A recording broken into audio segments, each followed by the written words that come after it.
dari kalangan orang-orang yang beriman, apa yang dimintakan oleh Nabiullah Ibrahim? Ats-tsamarat, buah-buahan. Walladzina ma'ah, orang-orang yang bersamanya adalah mereka-mereka orang-orang yang beriman, yang hidup bersama Nabiullah Ibrahim alaihissalam.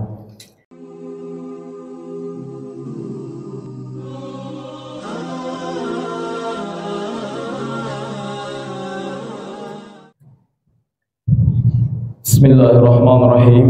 Assalamualaikum warahmatullahi wabarakatuh. Alhamdulillah nahmaduhu wa nasta'inuhu wa nastaghfiruh wa na'udzu billahi min shururi anfusina wa sayyiati a'malina. May yahdihillahu fala mudilla lahu wa may yudlil fala hadiya lahu.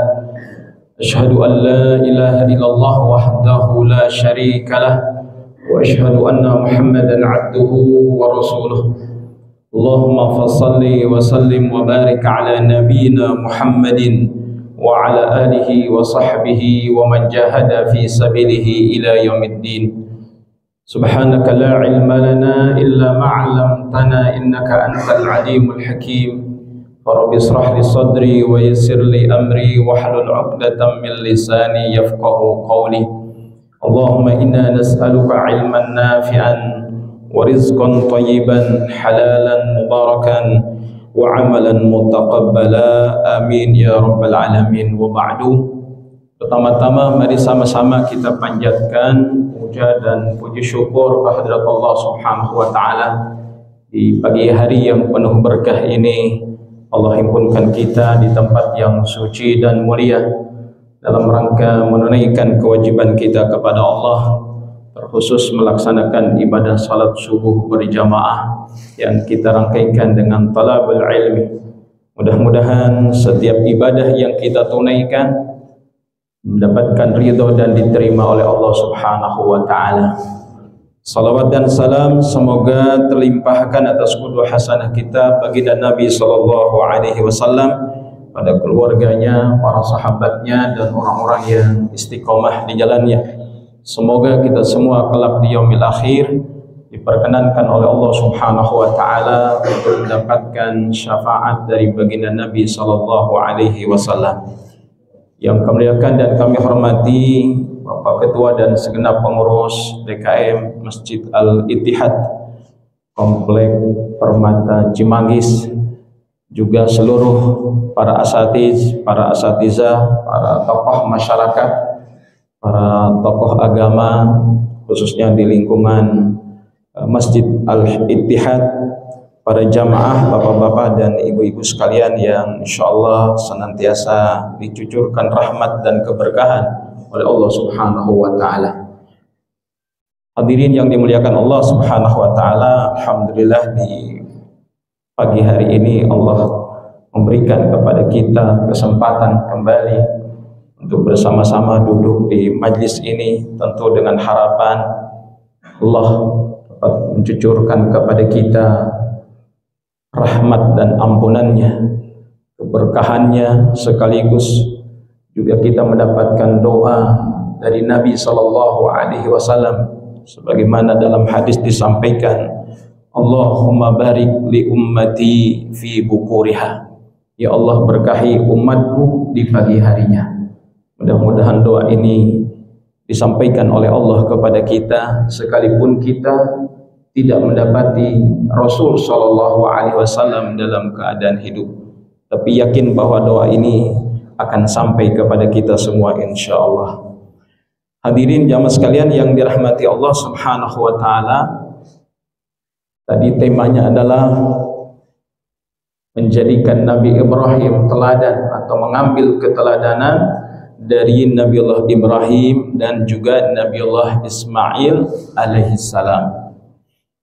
Bapak-bapak, ibu-ibu hadirin yang dimuliakan Allah, di dalam satu ayat Allah Subhanahu wa taala, tepatnya di surat Al-Mumtahanah di ayat yang keempat, Allah Subhanahu wa taala berfirman, A'udzu billahi minasyaitonir rajim. Bismillahirrahmanirrahim. Qad kanat lakum uswatun hasanatun fi Ibrahim walladzina ma'ah. sungguh telah terdapat pada diri Ibrahim dan juga orang yang bersamanya, yaitu qudwah hasanah, contoh teladan yang baik. Ada dua sosok manusia agung dan mulia dari kalangan para nabi dan rasul yang oleh Allah Subhanahu wa taala sandarkan kalimat uswatun hasanah. Yang pertama baginda Nabi Allah Ibrahim alaihi salam, yang kedua baginda Rasul Muhammad sallallahu alaihi wasallam. Kalau di surat Al-Ahzab yang dimaksud adalah baginda Nabi. Laqad kana lakum fi Rasulillahi uswatun hasanah. Sungguh telah terdapat pada diri Rasul Muhammad sallallahu alaihi wasallam qudwah hasanah, contoh teladan yang baik. Nah, demikian juga tentang baginda Nabi Allah Ibrahim alaihi salam. Nabi Allah Ibrahim ini nabi yang diperebutkan, ya, karena tiga agama ini mengklaim bahwa Nabi Allah Ibrahim adalah termasuk dari golongan mereka. Siapa yang memperebutkan? Yang pertama golongan Yahudi, ya. Mereka mengatakan bahwa Nabi Ibrahim adalah seorang Yahudi. Yang kedua dari kalangan Masihi atau orang-orang Nasrani. Mereka juga mengklaim bahwa Nabiullah Ibrahim alaihissalam juga seorang Nasrani. Demikian juga kita umat Islam berdasarkan ayat dan sekaligus hadis Nabi SAW bahwa Nabiullah Ibrahim adalah seorang muslim. Dan sampai hari ini klaim atau tuduhan atau memasukkan Nabi Ibrahim alaihissalam dalam masing-masing agama tersebut terus berjalan, ya. Suatu saat Allah takdirkan saya bisa berziarah ke makam Nabiullah Ibrahim alaihissalam di Hebron, ya, di Palestina, di daerah Hebron, kurang lebih sekitar 60 atau 70 kilo dari Masjidil Aqsa. Ketika ziarah sedang membaca doa di kuburan Nabiullah Ibrahim alaihissalam, tiba-tiba masuk kurang lebih sekitar 70 orang tentara Zionis masuk ke dalam masjid tanpa melepas alas kaki, tanpa melepas sepatu. Ya, ketika dia masuk di depan seorang wanita yang kemudian dengan bahasa Ibrani mereka menyampaikan doktrin kepada pasukan atau kepada tentara yang masuk tadi. Yang saya dapat mengartikannya doktrin itu dari teman saya yang kebetulan beliau mendampingi dalam perjalanan itu. Apa di antara doktrin yang disampaikan oleh pemimpin atau wanita yang kemudian memberikan doktrin tadi? Mereka mengatakan Ibrahim ini adalah seorang Yahudi dan dia adalah bagian dari kita dan kita harus ambil dia, dan masjid ini juga harus kita rebut. Dan doktrin itu dilakukan di setiap hari minimal 2 kali, di pagi hari dan di sore hari. Kami di pagi hari itu kurang lebih pukul 9 waktu setempat dan betul masuk. Setiap saat bergantian, setiap hari mereka masuk untuk mendoktrin pasukan tentaranya bahwa Nabi Ibrahim adalah bagian dari Yahudi. Saya langsung teringat satu ayat di dalam Al-Quran yang bunyinya a'udzubillahi minasyaitonirrajim, makana Ibrahimu Yahudiyan wala Nasraniyan walakin kana hanifan muslimah. Ayat ini menjadi salah satu bantahan yang sangat telak terhadap klaim dari kalangan Yahudi maupun kalangan Nasrani. Kenapa kata Allah makana Ibrahim Yahudiyan? Bukanlah Nabi Ibrahim itu bagian dari orang-orang Yahudi. Langsung Allah yang menolak klaim dari mereka. Juga apa kata Allah? Wala Nasraniyan. Dan dia juga bukan seorang Nasrani. Tapi Allah berikan penguatan bahwa Ibrahim itu siapa? Walakin kana hanifan muslimah. Akan tetapi dia seorang yang hanif, dan dia sebagai seorang muslim. Rasa-rasanya ayat ini kemudian menjadi kekuatan bagi kita sebagai seorang muslim, bahwa Nabi Ibrahim yang diberikan gelar Khalilullah, ya, Khalil artinya orang yang dekat, orang yang yang bisa berinteraksi, orang yang dicintai oleh Allah Subhanahu wa taala. Dan juga Nabi Ibrahim mendapatkan gelar Abul Anbiya, bapaknya para nabi. Karena memang Nabi Ibrahim secara silsilah itu adalah melahirkan generasi para nabi, ya. Dari itu Nabi Ismail, Nabi Ishak, terus keturunan sampai baginda Nabi sallallahu alaihi wasallam. Ada memiliki jalur sampai kepada Nabi Allah Ibrahim alaihi salam. Hadirin yang dimuliakan Allah Subhanahu wa taala. Maka Allah Subhanahu wa taala menjadikan Nabi Allah Ibrahim sebagai salah satu dari sekian para nabi yang patut diteladani. Apa yang diteladani dari Nabi Allah Ibrahim alaihissalam? Tentu banyak sekali keteladanan yang bisa kita ambil dalam kehidupan Nabi Allah Ibrahim bagi kita sebagai umat Rasul sallallahu alaihi wasallam. Mengapa? Karena Allah sendiri memerintahkan kepada baginda Nabi sallallahu alaihi wasallam untuk meneladani baginda Nabi Allah Ibrahim alaihissalam. Dalam ayat yang saya bacakan tadi, qad kanat lakum uswatun hasanatun fi Ibrahim walladzina ma'ah. Sungguh telah terdapat qudwah hasanah bagimu Muhammad pada diri Ibrahim alaihissalam beserta orang-orang yang bersamanya. Nah, jamaah sekalian yang dirahmati Allah, dalam ayat ini ada kalimat walladzina ma'ah, dan orang-orang yang bersamanya. Siapa orang yang bersama dengan Nabi Allah Ibrahim yang juga bisa kita ambil teladannya, yang bisa kita ambil nilai-nilai kebaikan dalam kehidupan mereka? Di antara ulama ada yang menyatakan bahwa yang dimaksud walladzina ma'ah, orang-orang yang bersamanya, adalah mereka-mereka orang-orang yang beriman, yang hidup bersama Nabi Allah Ibrahim alaihissalam. Yang kedua, yang dimaksud walladzina ma'ah adalah dari golongan para nabi yang juga hidup sezaman dengan beliau. Ada beberapa nabi yang hidup bersama baginda Nabi Nabi Ibrahim alaihissalam, di antaranya Nabi Allah Lut alaihissalam. Nabi Allah Lut alaihissalam keponakannya Nabi Allah Ibrahim. Juga anak beliau Nabi Allah Ismail, ya. Juga anak beliau Nabi Ishak.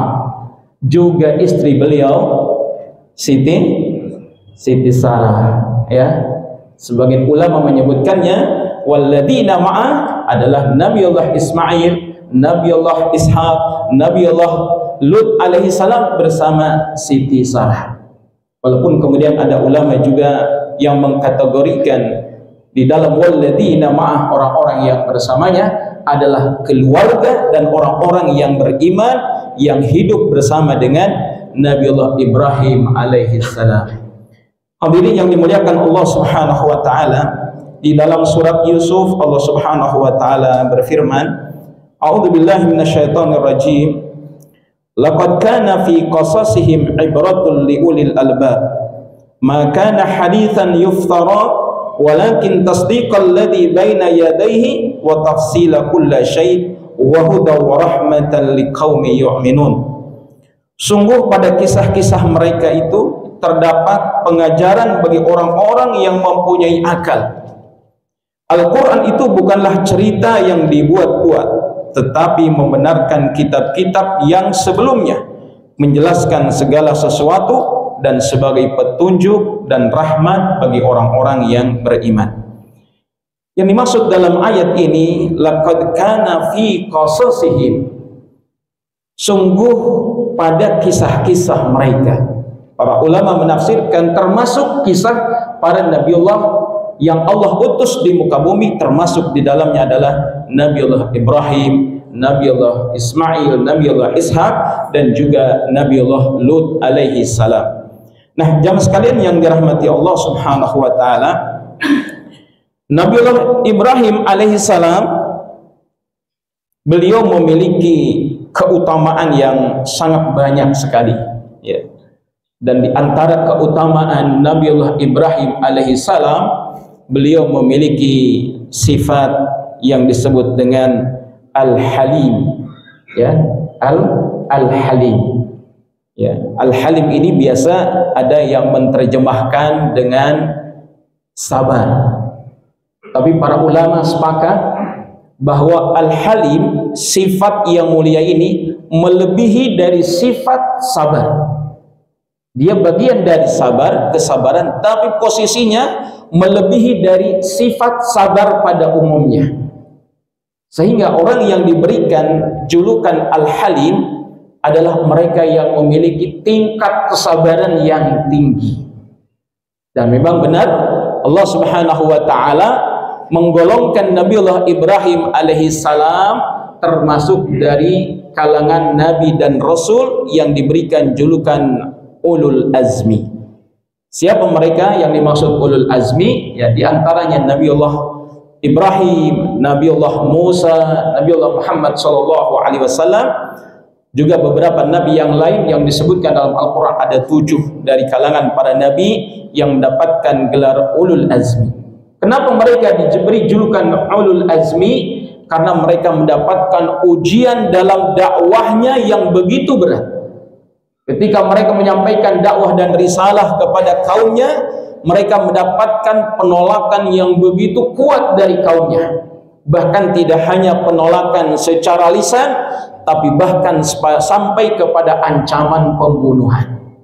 Dan benar Nabiullah Ibrahim alaihissalam, kita mendapatkan kisah beliau bagaimana ketika menyampaikan dakwah dan risalahnya sebagai seorang yang mukmin, seorang yang membawa nilai-nilai ilahiyah, sehingga Nabiullah Ibrahim berhadapan dengan penguasa saat itu yang memiliki kezaliman luar biasa, sampai-sampai Nabiullah Ibrahim alaihissalam dibakar oleh mereka sebagai bentuk permusuhan terhadap dakwah yang dibawa oleh baginda Nabi Ibrahim alaihissalam. Hadirin sekalian yang dimuliakan Allah Subhanahu wa taala, dalam ayat surat An-Nahl ayat 123, Allah Subhanahu wa taala menegaskan, A'udzubillahi minasyaitonirrajim, "Tsumma auhayna ilaika anittabi'i millata Ibrahim hanifa wa ma kana minal musyrikin." Kemudian kami wahyukan kepadamu Muhammad, ikutilah agama Ibrahim yang lurus dan dia bukanlah termasuk orang-orang musyrik. Artinya apa?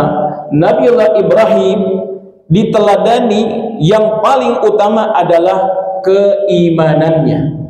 Ya, bagaimana Nabi Ibrahim menunjukkan keimanan kepada Allah dengan keimanan yang begitu kuat, dengan keimanan yang begitu sangat-sangat kuat kepada Allah Subhanahu wa taala.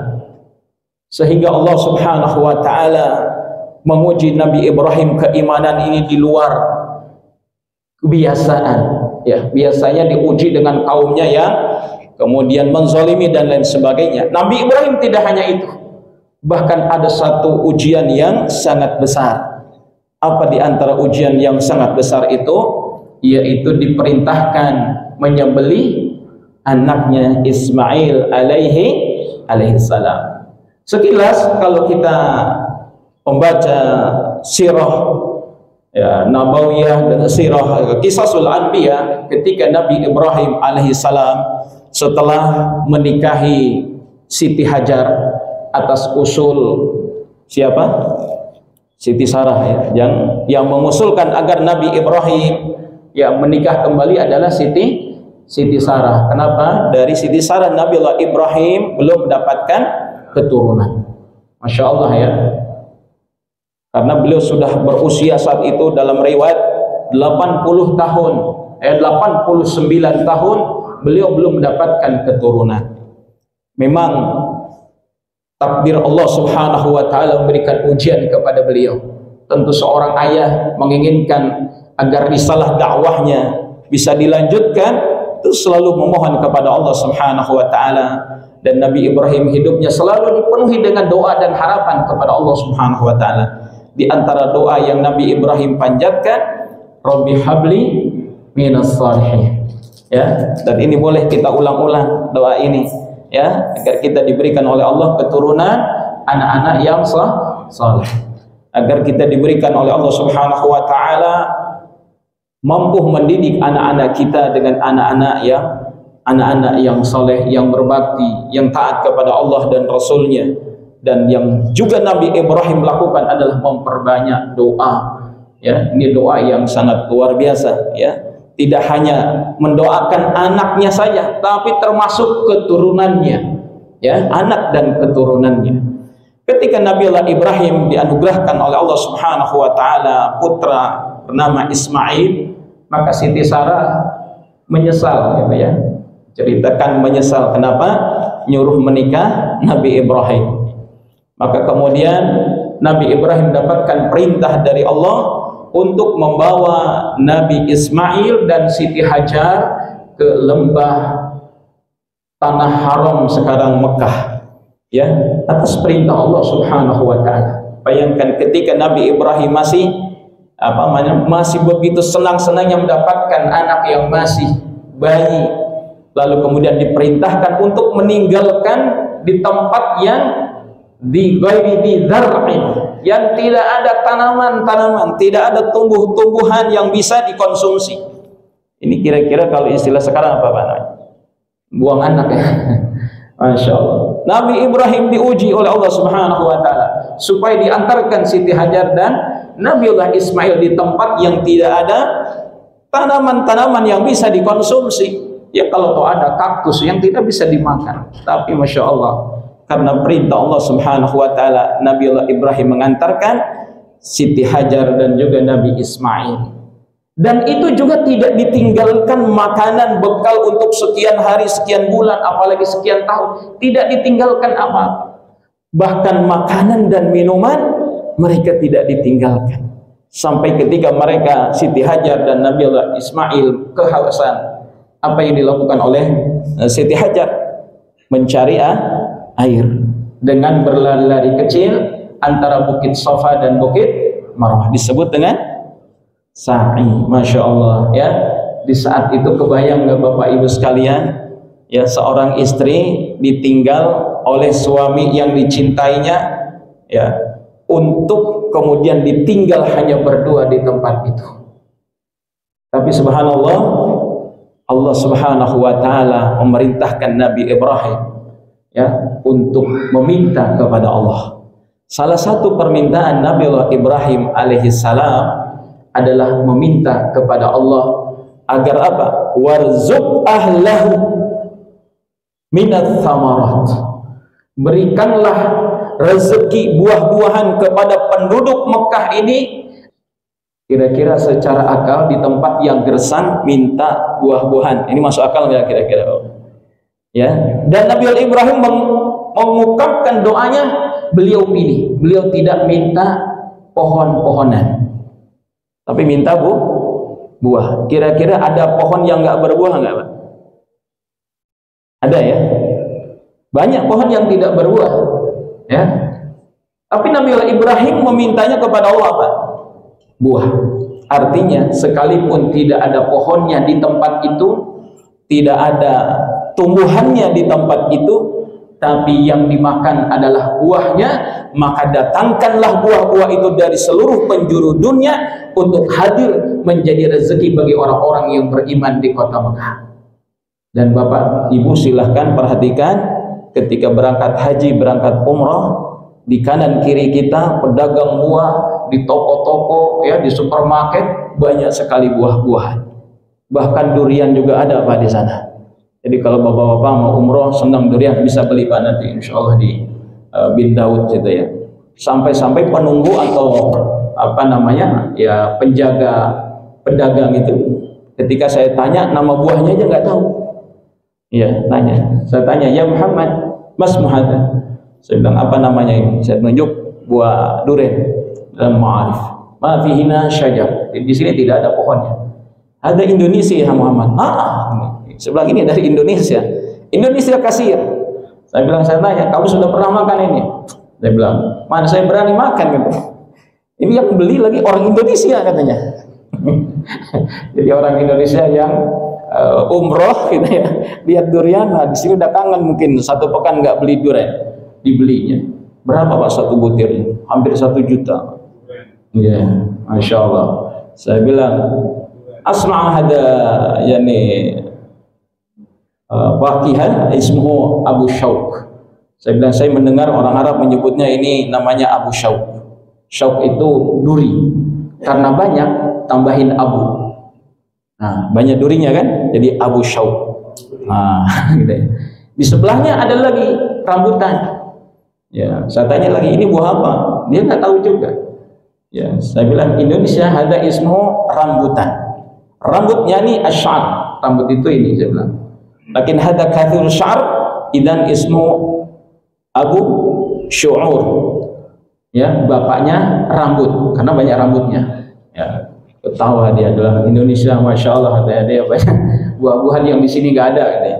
Tapi saya mengambil ibrahnya, ini adalah doa Nabiullah Ibrahim alaihissalam sekian ribu tahun yang lalu. Bayangkan kalau beliau minta pohon, mungkin pohon ada tapi buahnya wallahu a'lam. Tapi yang beliau mintakan kepada Allah untuk orang-orang yang beriman, buah-buahan untuk menjadi rezeki penduduk di kota Mekah. Dan sampai sekarang Masya Allah, mau buah apa di sana? Ada. Bahkan sekarang sedang juga dibudidayakan ya di Jazirah Arab, yaitu buah semangka. Nggak nanggung-nanggung, buah semangka yang tumbuh di sana, 1 butirnya bisa 10 kilo. Ya, bahkan ada yang sampai 15 kilo. Ya, ternyata diolah sedemikian rupa padang pasir yang tandus tadi sekarang menjadi pertanian. Ya, apalagi kalau di daerah Taif ya. Ya, di daerah Jazirah Mekah, Medina itu sekarang jadi banyak dijadikan lahan perkebunan yang sangat efektif dan produktif. Nah, termasuk sayur-sayuran, buah-buahannya yang paling menonjol sekali adalah buah kurma. Dan ada lagi sekarang adalah sedang dikembangkan buah anggur. Bibitnya diambil dari tempat ketika Nabi SAW sedang dipelihara oleh ibu angkatnya, yaitu di daerah apa? Bapak Ibu ada yang ingat? Ketika Nabi Muhammad SAW diajak oleh ibu angkatnya untuk disusui oleh Halimatus Sa'diyah, itu di Bani Sa'ad ya. Ya, di Bani Sa'ad sekarang menjadi perkebunan anggur yang sangat luar biasa. Ya, dan sekarang banyak jamaah umrah pun ya salah satu tujuan wisatanya ke perkebunan Bani Sa'ad ya, yaitu dengan perkebunan anggurnya. Nah, hadirin sekalian yang dirahmati Allah, kalau kita melihat sosok Nabiullah Ibrahim alaihissalam, beliau orang yang begitu penuh dengan kepedulian. Sifat beliau ini sangat peduli. Bahkan kepada ayahnya yang konon diberikan nama Azar atau yang memiliki nama Azar, ayah Nabi Ibrahim. Dia seorang kafir, dia seorang yang tidak beriman kepada Allah. Bahkan diriwayatkan beliau adalah pemahat patung yang sangat ulung di saat itu. Tapi Nabiullah Ibrahim alaihissalam melihat ayahnya berada dalam kekufuran, beliau memiliki kepedulian kepada ayahnya yang sedemikian rupa. Apa di antara kepedulian Nabiullah Ibrahim kepada ayahnya, yang di saat itu Nabi Ibrahim masih usia muda?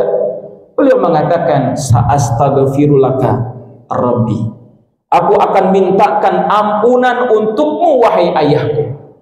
Jadi seorang anak yang ditunjukkan oleh Nabiullah Ibrahim alaihissalam memiliki kepedulian untuk apa? Untuk menyelamatkan keluarganya, menyelamatkan ayahnya, menyelamatkan orang-orang yang berada di sekitarnya.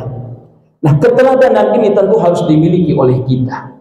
Ya, seorang ayah memiliki kepedulian yang luar biasa kepada anak. Demikian juga seorang anak hendaknya memiliki kepedulian yang tinggi kepada orang tuanya. Ya, walaupun di dalam hukum ya mendoakan orang-orang di luar agama ini termasuk dilarang, bahkan diharamkan. Ya, seorang ayah, seorang anak mendoakan dengan memohonkan ampunan kepada mereka sementara mereka berbeda akidah, di dalam Islam dilarang. Ya, tetapi khusus untuk Nabiullah Ibrahim saat itu Allah Subhanahu wa taala menyebutnya sesuatu hal yang dikecualikan doa Ibrahim kepada ayahnya. Kenapa? Karena beliau telah bersumpah untuk memintakan doa, memintakan ampunan kepada Allah Subhanahu wa taala. Dan ini merupakan bentuk kepedulian Nabiullah Ibrahim alaihissalam kepada keluarganya, termasuk kepada ayahnya, sekalipun dia seorang yang kufur. Ini juga menunjukkan kepada kita bahwa setiap mukmin, setiap umat Rasulullah SAW hendaknya memiliki kepedulian yang tinggi kepada keluarga. Entah itu ayah kepada anaknya, yang mungkin anaknya sedang kondisi lalai, diingatkan sholatnya, ibadah-ibadahnya, kedekatannya dengan Al-Quran. Ini tentu harus kita ambil ibrah pelajaran dari Nabiullah Ibrahim alaihissalam, menjadi orang-orang yang peduli kepada keluarga. Hadirin sekalian yang dimuliakan Allah Subhanahu wa taala. Kemudian anugerah putra Nabi Ibrahim yang bernama Ismail ini dikabarkan oleh Allah langsung dalam satu ayat. Allah Subhanahu wa taala menyampaikan, "Fabasyarnahu bigulamin halim." Sungguh telah aku berikan kabar gembira kepada Ibrahim dengan akan dianugerahkan seorang anak yang halim. Ternyata tidak hanya saja Nabi Ibrahim yang memiliki sifat yang halim, bahkan putra beliau Ismail diberikan oleh Allah Subhanahu wa taala sifat yang halim. Ini luar biasa. Maka kita akan lihat bagaimana Nabi Ibrahim dan Ismail diuji tentang keimanan dan kehalimannya ini, ya, yaitu ketika Allah Subhanahu wa taala memerintahkan Nabi Ibrahim untuk menyembelih putranya Ismail. Yang dalam riwayat ada berbeda pendapat saat itu, apakah Nabi Ismail masih di usia 7 tahun, ada yang mengatakan di usia 13 tahun. Ya, ketika Nabi Ibrahim bermimpi berulang-ulang, diperintahkan dalam mimpinya untuk menyembelih Ismail. Tapi Nabi Ibrahim sebagai seorang nabi yang juga halim, tidak serta-merta, tetapi mengajak dialog, mengajak untuk berdiskusi. Disampaikannya kepada Ismail, Nabi Ibrahim yang diabadikan oleh Allah dalam Al-Quran, "Inni ara fil manam anni adbahuka fandur mada tara." Wahai anakku, ya bunayya, panggilan yang begitu indah. Ini ara fil manam, sungguh aku telah melihat dalam mimpi yang benar. Ini ara fil manam anni adbahuka, aku diperintahkan oleh Allah untuk menyembelih. Fandur mada tara, bagaimana pendapat? Seorang ayah yang memiliki sifat yang bijak, mengajak dialog, mengajak berdiskusi. Apalagi si anak sudah mampu menangkap pesan-pesan dari ayahnya yang itu datang dari Allah Subhanahu wa taala. Kira-kira kalau anak kita atau anak zaman sekarang ada ayah mengatakan begitu, apa jawabannya? Kenapa mesti saya, ayah? Mendingan ayah saja yang dipotong. Ya, kenapa ayah udah tua?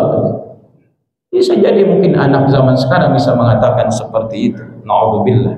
Ya, tapi kita dapati pada diri Ismail ketika mendapatkan sebuah pernyataan sekaligus pertanyaan dari ayahnya Ibrahim alaihissalam, "Fandur madza tara?" Bagaimana pendapatmu?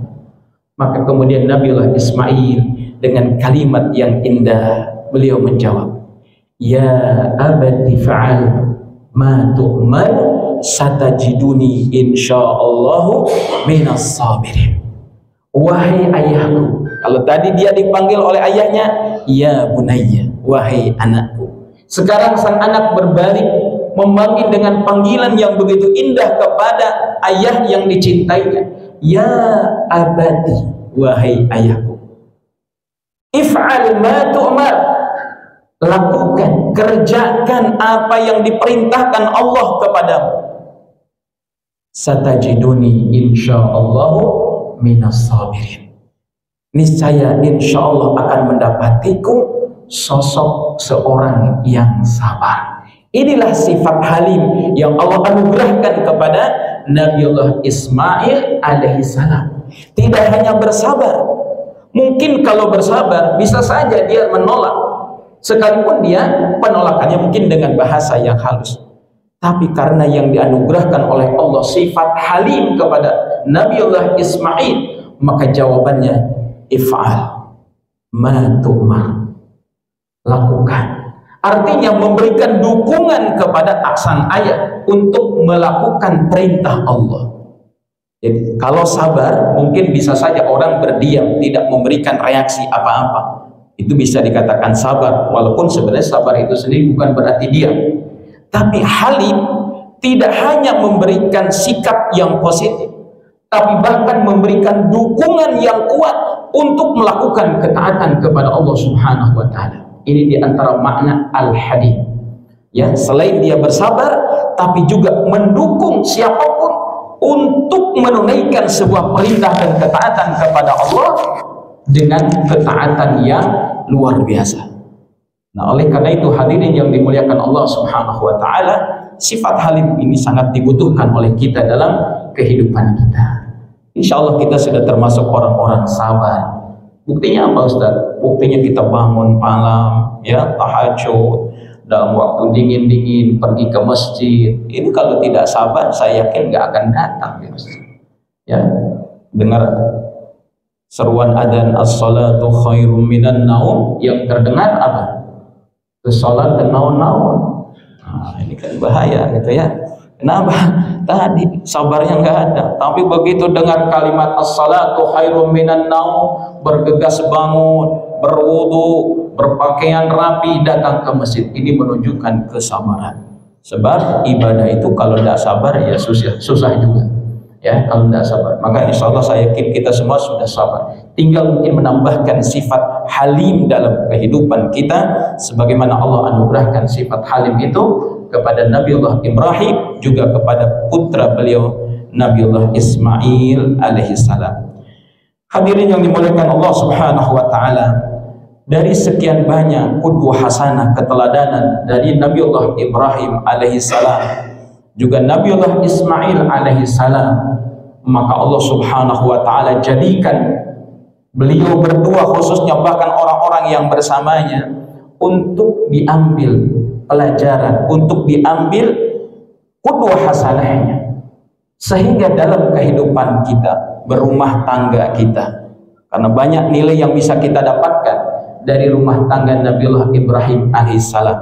Juga kita bisa dapat ambil pelajaran yang banyak dalam proses pendidikan Nabi Ismail sebagai putranya. Mungkin ada yang bertanya, Ustaz, kapan Nabiullah Ibrahim alaihissalam mendidik Ismail? Padahal Nabiullah Ibrahim berada di Palestina, sedangkan Nabi Ismail bersama bundanya berada di Mekah. Jarak yang cukup jauh. Saat itu perjalanan kurang lebih 1 bulan. Dan Nabi Ibrahim diriwayatkan hanya 3 kali sempat menengok Nabiullah Ismail beserta istrinya Siti Hajar. Hanya 3 kali. Bagaimana Nabiullah Ismail mendapatkan pendidikan sehingga beliau menjadi seorang yang begitu taat kepada ayahnya yang mungkin hanya bertemu 3 kali saja. Ya, kira-kira peran siapa ini? Peran seorang ibu, yaitu Siti Hajar, mendidik Nabiullah Ismail, tidak pernah menanamkan kebencian kepada ayahnya, sekalipun Nabiullah Ibrahim jauh dan jarang menengok. Kira-kira kalau ada ibu-ibu yang seperti itu zaman sekarang, Masya Allah ya, bapaknya Bang Toyib gak pulang-pulang, ya, pulangnya setahun sekali. Begitu pulang bilang sama anaknya, nah itu bapakmu udah jadi Bang Toyib. Kita tidak pernah ditengok-tengok, setahun sekali baru dia pulang. Ditanamkannya kebencian kepada anak oleh sang bunda. Maka ketika datang ayahnya pulang, ya, lebaran itu ya, ayah disambut dengan sendal melayang. Kenapa? Ini ayah nggak pulang-pulang, ayah yang kejam. Mungkin banyak sebutan-sebutan itu. Kenapa? Mungkin dikondisikan oleh seorang ibu. Maka seorang ibu hendaknya meneladani bagaimana Siti Hajar menanamkan nilai kecintaan, rasa hormat, rasa ta'zim kepada anaknya ketika berjumpa dengan ayahnya Nabiullah Ibrahim alaihissalam. Bahkan ketika puncaknya diperintahkan untuk menyembelihnya, Nabi Ismail tidak berontak. Ya, tidak berontak kemudian protes, ayah enak betul. Nengok aku cuma 3 kali, ujung-ujungnya mau membunuh. Oh, bayangkan. Tapi Nabi Ismail tidak mengatakan itu. Para ulama menyebutkan selain juga didikan pembinaan dari seorang ibu, ya, karena memang namanya ibu itu madrasatul ula, pendidikan yang sangat utama dan pertama dalam kehidupan seorang anak. Maka Siti Hajar menanamkan nilai-nilai yang mulia, akhlak yang agung kepada Nabi Ismail, sehingga hormatnya luar biasa kepada sang ayah. Disebutkannya keutamaan ayahnya di hadapan Nabi Ismail oleh Siti Hajar, sehingga anaknya sekalipun tidak berjumpa, dia merasa rindu, merasa kangen, dan merasa bangga kepada Nabiullah Ibrahim alaihissalam. Ini peran seorang ibu luar biasa. Tapi yang kedua juga kata para ulama, Nabi Ismail memiliki sifat akhlak yang mulia, itu dianugerahkan langsung oleh Allah Subhanahu wa taala.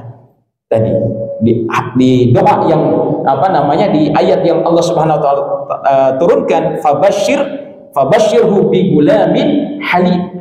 Aku beri kabar gembira kepada Ibrahim, aku akan memberikan kepadanya keturunan anak yang memiliki sifat yang halim.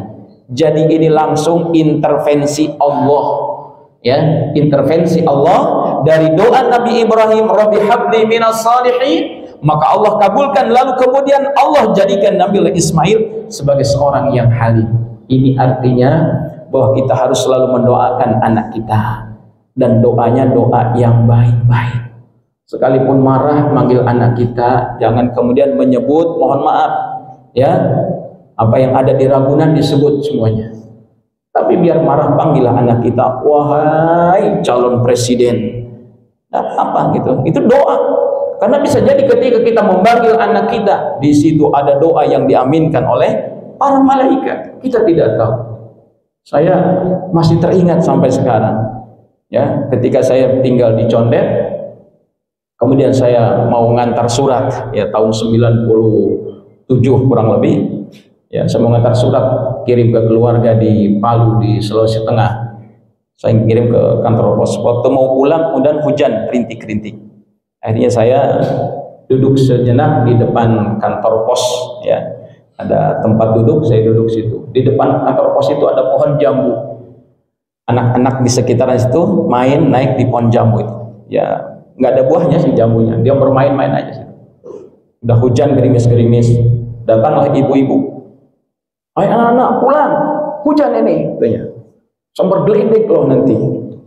Begitu Pak, saya dengar aja kaget, astagfirullah, kenapa begitu ibu itu ngomongnya? Tidak lama, qadarullah, Allah turunkan petir Pak. Jatuh semua anak-anak itu. Akhirnya orang kemudian berebut untuk menolong nih, membawa segera ke RSUD di di Pasarbo, ya, dibawa ke sana. Allahu Akbar. Saya bilang, ini ucapan ibu nih, ucapan ibu nih. Sampai saya merenung, ya Allah, sebegitu hebatnya nih doa ibu. Ya, kayak saya bilang kalau ibu berdoa ini diijabah oleh Allah. Makanya saya selalu sampaikan ke istri saya, jangan sampai keluar dari lisanmu kata-kata doa yang mengandung keburukan. Karena kita tidak tahu di saat itu Allah mengutus malaikat untuk mengaminkan doa. Mintalah kepada Allah sesuatu hal yang baik untuk anak kita, sehingga dia menjadi orang yang baik. Ya betul, kadang-kadang namanya anak bikin kesel, bikin jengkel, itu sudah memang begitu. Tapi kita harus ditambahkan kesabaran supaya kita mendoakan ketika mengucapkan kalimat itu kalimat yang baik. Jangan sampai keluar kalimat yang buruk. Nah, ini satu hal yang sangat penting bagi seorang ibu. Ini digambarkan oleh Siti Hajar.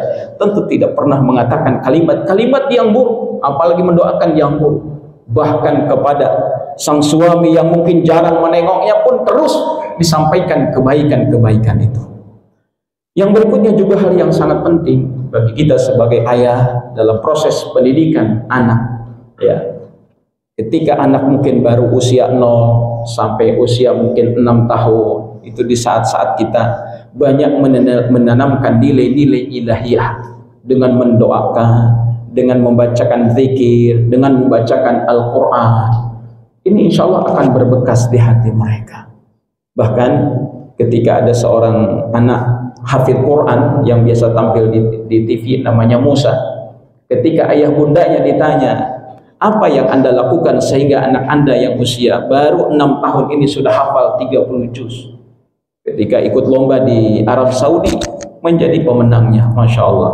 Ketika ditanya, saya mulai anak itu ada dalam rahim ibunya sampai usia kelahirannya terus sekian tahun berikutnya, tidak pernah lepas mendoakannya dan membacakan ayat-ayat suci Al-Quran. Bahkan ketika masih di dalam rahim, saya selalu sempatkan sebelum tidur malam, saya bacakan ayat-ayat suci Al-Quran, diperdengarkan kepada bayi yang masih ada di dalam rahim ibu. Artinya mendoakan anak itu harus punya rencana dan punya program, sehingga kita setiap saat mendoakannya. Jadi tidak hanya sekedar kalau lagi ingat aja doain anak, enggak, tapi setiap saat harus kita mendoakan mereka. Ya, saat ini kita kadang-kala disuguhi berita yang sangat menyedihkan. Anak-anak tawuran di jalan, ya, sampai mereka tidak ada rasa belas kasihan kepada mereka, anggap lawannya musuhnya, ya, disakitinya, dizolimi dengan alat-alat yang tajam, entah itu celurit atau apa segala macam. Dan saya pernah menyaksikan kondisi itu. Ya Allah, ini negeri ini anak-anak sudah hilang rahmatnya, hilang rasa kasihannya. Kalau kita mungkin jangankan kepada sesama kawan, sesama manusia, kepada hewan pun juga kita ditanamkan untuk belas kasihan. Ya, tetapi sekarang Masya Allah, maka Gubernur Jawa Barat sekarang apa? Yang didapati anak-anak tawuran masuk barak, ya, dilatih secara militer. Lihat videonya kemarin, ya, di sana ada positifnya juga. Anak-anak jadi sadar katanya, menyesal dia selama ini melawan orang tua, menyakiti temannya. Ya, mudah-mudahan ada perubahan dengan akhlak yang baik. Ya, walaupun ada sebagian mengkritisi, wah ini pendidikan ala militer katanya. Ala kulli hal, mungkin cara yang terbaik harus seperti itu, sehingga dia berubah menjadi anak yang soleh, mudah-mudahan. Baik, Bapak dan Ibu hadirin sekalian yang dirahmati Allah, sebenarnya masih panjang nih bahasannya, tapi karena waktu yang membatasi kita, maka mudah-mudahan kita selalu berdoa mengharapkan kepada Allah Subhanahu wa taala diri kita, keluarga kita, dan termasuk orang-orang yang dianugerahkan oleh Allah sifat sabar, sifat halim, taat kepada perintah Allah Subhanahu wa taala, dan kita mampu untuk menegakkan dakwah di tengah-tengah umat dan masyarakat kita. Baik, itu saja mungkin. Ada tanya jawab atau cukup? Ya, ada beberapa jemaah yang menanyakan terkait kedatangan kita terhadap Nabi Ibrahim.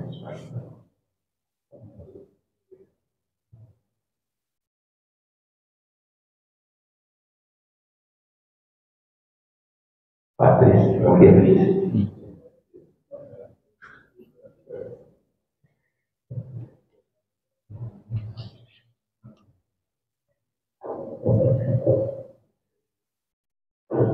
Bismillahirrahmanirrahim. Assalamualaikum warahmatullahi wabarakatuh. Waalaikumsalam.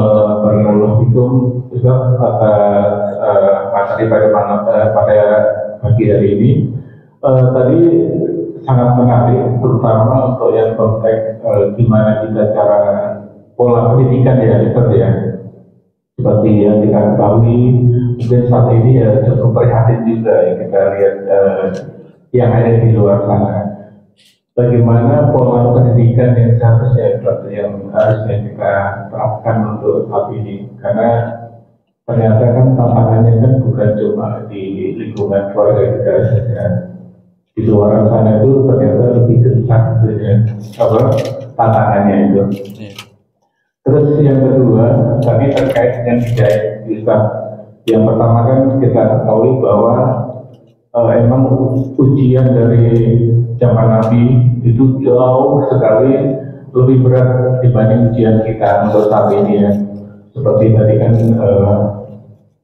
ayat dari Nabi Ibrahim itu menyatakan bukan Muslim ya, walaupun sudah didoakan sama Nabi Ibrahim, pada akhirnya kan tetap belum mendapatkan hidayah ya. dan juga ibrah dari nabi-nabi yang lain juga. Bagaimana cara kita ya yang mungkin sebagai umat yang biasa ini untuk bisa memahami secara benar dengan kisah-kisah seperti itu, revolusi itu. Ya. Terima kasih sudah dijawab. Ya. Assalamualaikum warahmatullahi wabarakatuh. Baik, syukur. Pertanyaannya yang pertama, bagaimana pola pendidikan? Ya, sekarang ini pola pendidikan terhadap anak-anak kita atau terhadap generasi kita. Ya, kalau kita membaca ada satu buku namanya Tarbiyatul Aulad karangan Dr. Abdullah Nasih Ulwan. Ternyata proses atau cara mendidik itu ada beberapa cara dan ada beberapa tahapan. Ya, disesuaikan dengan salah satunya usia. Jadi usia anak dari 0 tahun sampai usia 7 tahun ini seperti apa? Nanti dari usia 7 tahun sampai usia 12 tahun seperti apa? Nanti dari usia 12 tahun sampai usia menjelang akil balik, katakanlah di usia 17 tahun atau 20 tahun, itu juga seperti apa? Bagaimana juga pendidikan usia itu, di atas itu? Nah, dipetakan oleh Dr. Ahmad Nasih Ulwan. Beliau menyampaikan, pertama tadi ketika proses anak kita dah mulai dari kandungan, lahir sampai usia 6 tahun, ini adalah peran seorang ayah dan seorang ibu sangat menentukan pada proses tahapan pendidikan berikutnya. Kenapa? Karena di usia ini ibaratnya anak masih dalam kondisi bersih, dalam kondisi masih putih tanpa noda. Maka kita mau tuliskan apa di atas kertas putih itu tergantung kita. Jadi ketika di usia ini kita tidak melakukan sesuatu hal, maka ini akan berdampak sangat berat ketika nanti anak itu sudah berada di usia selanjutnya. Maka peran daripada kita sebagai ayah, sebagai ibu di saat usia ini anak masih bayi, ini sangat-sangat menentukan. Ya, apa yang harus kita tanamkan kepada mereka? Pertama, ya, kecintaan kepada Allah dan Rasul. Sampai kata Nabi, "Allimu auladakum bi ilahikum." Ajarkan anak-anakmu tentang Tuhanmu. Wa bi hubbi nabiyikum, dan mengajarkan kepada mereka kecintaan kepada nabi kalian. Jadi kita diperintahkan oleh Nabi untuk mengenalkan anak, bahkan di usia yang begitu masih kecil, dikenalkan dengan siapa Tuhannya. Dan itu dibuktikan ketika anak kita lahir, kita bacakan atau kita kumandangkan kalimat adzan di telinga kanan dan kalimat iqamat di telinga kirinya. Menunjukkan apa? Mengenalkan ruh jiwa si anak ini kepada penciptanya, yaitu Allah Subhanahu wa Ta'ala, dan Nabi yang harus diikutinya adalah Nabi Allah Muhammad Sallallahu Alaihi Wasallam. Ini sebuah isyarat kepada kita bahwa anak yang masih bayi ini perlu mendapatkan bimbingan keimanan, ya, mendapatkan bimbingan keimanan melalui sebuah proses dan juga termasuk melalui doa-doa kita. Ya, contoh dalam proses, misalnya ketika seorang anak mau disuapi makan atau diberikan minum, bagaimana Nabi mengajarkan makan dan minum? Itu sudah kita praktekkan. Bagaimana caranya ketika memberikan suapan makanan kepada anak? Kita awali dengan mengucapkan Bismillah. Kita sudah menanamkan, padahal anak itu belum bisa mengucapkan Bismillah, maka kita sebagai orang tuanya sudah mulai mengajarkan. Nah, kalau mau makan, engkau awali dengan kalimat Bismillah. Kita berikan makan Bismillah. Bahkan kalau perlu di setiap suapan makanan yang akan kita masukkan ke dalam mulut anak kita dengan disertai basmalah. Mau minum juga demikian. Ketika kita mau tidurkan dia, diajarkan bagaimana tidurnya Rasulullah. Diawali dengan doa. Kita tidurkan anak kita, sehingga nilai-nilai itu sudah akan terbawa dalam kehidupannya nanti ketika di saat mereka sudah mulai anak-anak, mulai remaja, mulai dewasa, bahkan kebiasaan-kebiasaan yang baik itu sudah mulai. Saya pernah didatangi oleh seorang orang tua murid setelah saya kelola sebuah pendidikan, ya, usia SMP. Orang tua muridnya datang, Ustaz, di sekolah ini anak saya alhamdulillah pakai jilbab, ya, pakai jilbab, dan insya Allah nggak pernah dilepas kalau di sekolah. Tapi saya betapa sulitnya mengkondisikan anak saya untuk berjilbab ketika di rumah, artinya di luar lingkungan sekolah. Lalu saya tanya, ibu ketika anak ibu masih kecil, ibu pernah nggak memakaikan jilbab? Nggak pernah, Ustaz. Ini saya bilang menjadi kendala karena tidak pernah ada sebuah proses pembiasaan. Jadi ketika anak tidak dibiasakan, memang akan menghadapi kesulitan. Tapi kalau sudah dibiasakan, bahkan untuk dilepas saja, tidak ada yang non muhrim di tengah atau di depan bapaknya pun dia merasa tidak mau untuk dilepas jilbabnya. Kenapa? Sudah tertanam, itu bagian dari kehidupan mereka. Begitulah saudara-saudara kita di Palestina, anak-anak di Palestina. Itu begitu mereka dengan agama mereka ditanamkan sejak kecil. Ya, bahkan dari sejak bayi mereka ditanamkan untuk cinta yang namanya jihad fi sabilillah. Jika saya ketemu dengan anak usia kurang lebih mungkin 8 tahun, saya datang di Masjidil Aqsa, dia datang, dia sambut, Assalamualaikum Ustaz. Waalaikumsalam. Anta Indonesia? Ayo, anak Indonesia. Kam nafar, berapa macam-macam. Terus dia mengucapkan satu kalimat bahasa Indonesia. Saya juga heran. Selamat datang di Palestina, Masjidil Aqsa. Saya bilang, dari mana kamu tahu kalimat selamat datang? Oh, saya udah pernah datang di Indonesia, Ustaz. Masya Allah. Udah berapa kali ke Indonesia? Waktu itu dia sudah 5 kali datang ke Indonesia. Yang saya tanyakan kepada beliau, mana ayahmu? Saya sudah syahid. Masya Allah. Kamu punya saudara? Iya. Berapa saudaramu? Saya 10 bersaudara. Saya anak ke-8. Terus kakak-kakakmu mana? Anak pertama sampai anak ke-7 sudah syahid semuanya. Saya tanya, kamu cita-citanya apa kalau besar? Saya menjadi mujahid fi sabilillah dan saya ingin syahid di medan perang. Saya merinding, Pak. Ya Allah, ini anak ini dilatih, diajar sama siapa? Bagaimana orang tuanya? Ayahnya tidak ada, bahkan dia meninggal ayahnya ketika dia masih kecil, yang belum mengerti tentang bagaimana nilai jihad. Rupanya ibunya disinilah yang melatih, mendidik, menanamkan nilai kecintaan terhadap jihad. Masya Allah. Jadi ternyata pendidikan itu ada sebuah proses penanaman nilai, sebuah proses pembiasaan dalam setiap kehidupan anak-anak kita. Maka kita akan dapati kemudahan nanti di saat anak itu sudah mulai remaja, di saat anak sudah mulai dewasa. Contoh lagi yang lain, sholat. Soalnya saya sangat senang tadi ada adik kecil ikut sholat ya. Saya sering kalau di masjid saya itu sampaikan ke pengurus, saya bilang tidak boleh mengusir anak dari masjid. Sekalipun anak itu bercanda kayak apa, jangan diusir dari masjid. Justru kita dekati, kita rangkul, kita peluk. Kalau perlu kita kasih hadiah.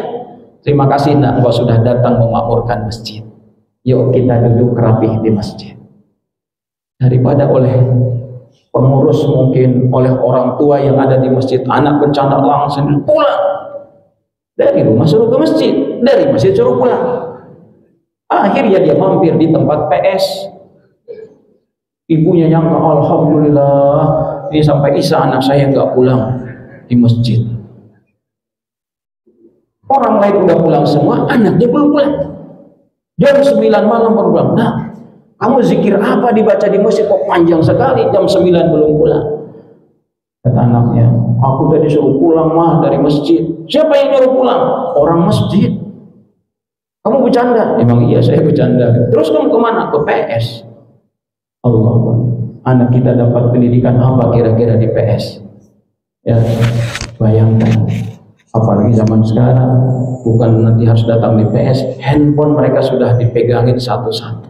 Artinya setiap anak kita mendapatkan handphone dengan akses yang sangat-sangat luar biasa. Pak, kalau saya pernah baca Ronaldo, kenal Pak Ronaldo ya? Kenal Ronaldo Pak? Oh di sini nggak ada yang suka bola berarti, alhamdulillah. Ya, tidak ada yang kenal. Ronaldo itu punya anak, jet pribadi dia bisa beli, semua yang mewah-mewah. Tapi ketika anaknya minta handphone, kata dia, saya nggak bisa belikan handphone untukmu. Kenapa? Anaknya baru SD, umur 8 tahun, 9 tahun, sampai usia 12 tahun tidak diberikan handphone. Kapan diberikannya? Ketika anaknya mulai masuk SMA, baru diberikan handphone. Anak kita Pak, baru lahir nangis, ini handphone ini. Begitu dia bisa duduk, ibunya mau nyuci, ibunya mau apa, jangan nangis ya. Nah ini. Allahu Akbar. Ini musibah. Saya ketika masa COVID itu merasa dapat musibah besar. Ketika saya di sekolah buat aturan anak-anak tidak boleh pegang handphone. Di rumah juga kita minta tidak pegang handphone. Pas COVID, semuanya harus dibeliin handphone. Kan musibah besar Pak. Ya Allah. Sampai sekarang akhirnya anak nggak mau bisa lepas dengan handphone. Nah, datang orang tuanya, Ustaz, ini gimana menghentikan anak saya main handphone? Siapa yang nyuruh beli? Nah kan dulu dari sekolah suruh beli. Enggak, saya bilang saya nggak nyuruh. Nah itu kebijakan pemerintah, saya bilang. Kenapa harus dari? Ya belajar dari rumah. Ya harus pakai handphone. Harusnya setelah dibelikan dan sekarang sudah boleh kembali, handphone ambil lagi, jual handphonenya. Gitu ya Pak Ustaz. Ya anak sekarang Masya Allah. Ya kalau yang diakses yang baik-baik, alhamdulillah. Tapi kan nggak semua yang baik diakses. Nah, ini sebuah kondisi yang sangat memprihatinkan, ya. Nah, nanti perlu diseminarkan ya tentang bagaimana kiat-kiat mendidik anak supaya tidak ketergantungan dengan gadget. Karena ini sudah menjadi bahasan nasional para psikolog, ya. Itu luar biasa, mereka prihatin dengan kondisi sekarang. Itu ya. Nah, ini mungkin belum terjawab jawaban Bapak yang kedua ya, terkait dengan bagaimana tadi menanamkan nilai-nilai akhlak mulia sebagaimana para nabi ya menanamkan nilai-nilai akhlak mulia. Ya insya Allah kita sudah dipermudah sekarang mengakses bagaimana keteladanan Rasulullah melalui hadis-hadisnya, bahkan dengan segala macam sekarang metode untuk memberikan pemahaman yang mudah kepada anak-anak kita. Namanya anak memang selalu ingin bermain. Dulu ketika anak saya juga masih usia SD, usia TK, itu mau sesuatu hal yang memang dilihat. Ya, apalagi anak itu punya pendekatan belajarnya audio visual. Jadi dia senang kalau melihat yang bergambar, bergerak. Gimana caranya? Saya carikan film-film Harun Yahya. Pernah dengar Pak? Harun Yahya itu seorang ilmuwan ya. Nah, dia membuat animasi film-film untuk anak-anak juga banyak. Nah itu saya belikan itu. Ternyata memang itu mempengaruhi juga. Ya, ada kebanggaan terhadap para sahabat Rasul, ada kebanggaan kepada Rasulullah. Saya nanti mau seperti Rasulullah. Apa seperti Rasulullah? Aku mau berjuang di jalan Allah. Padahal dia belum paham seperti berjuang. Tapi ada sudah penanaman nilai ke dalam hati si anak. Itu ya. Jadi insya Allah kita selalu doakan anak-anak kita, keluarga kita, keturunan kita dengan doa yang terbaik insya Allah. Wallahu a'lam. Itu mungkin Pak. Cukup.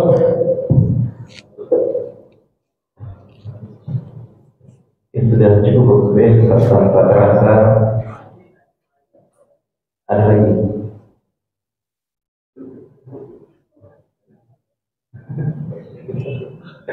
Tanpa terasa waktu sudah lewat 15 menit dari waktu syuruk. Ya, coba Bapak atas keparannya, mudah-mudahan menambah ilmu kita dan kita bisa mengimplementasikan ilmu ini di kehidupan kita sehari-hari. Baik, kita tutup kajian di pagi ini dan baca Al-Fatihah majelis. Subhanallah. Assalamualaikum warahmatullahi wabarakatuh. Waalaikumsalam warahmatullahi wabarakatuh.